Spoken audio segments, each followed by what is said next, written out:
Shabbat Shalom. With God's help, we are starting a new book, Sefer Devarim.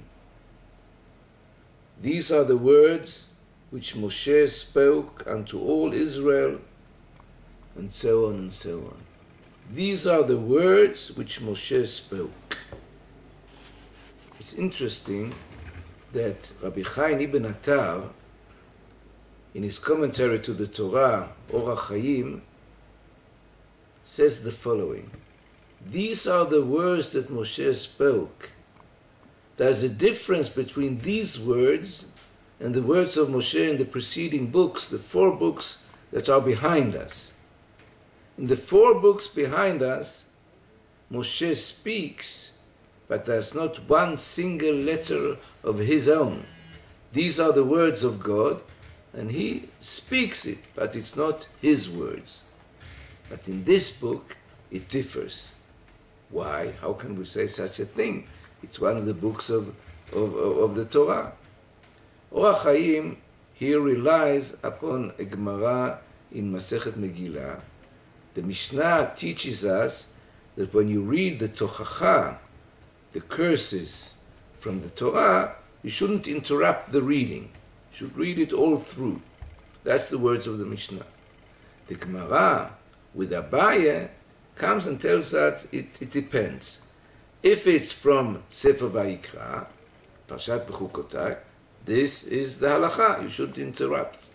But if it's a reading from Sefer Devarim, from Parashat Kitavo, where we also have these curses that we read, then you are allowed to interrupt. So the Gemara asks why? And the answer is because the curses that we hear in Sefer Devarim, Moshe mipi atzmo amaran, he says it by himself.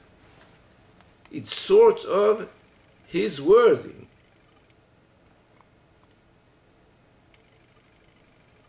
One of the commentators, the Tosfot read, says it is as God told Moshe, you have to curse the one who does not keep the mitzvot. But you can say it. And he says it. Therefore, Orach Chaim HaKadosh tells us, these are the words of Moshe. These are godly words.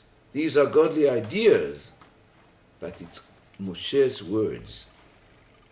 It's quite a new idea, and we should try to understand it, but that we can't do in this framework.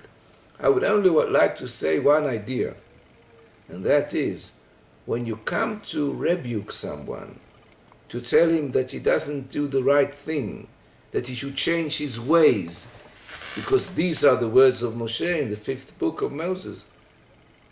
When you do this, perhaps it's better if it's a human being speaking words of a human being to another person.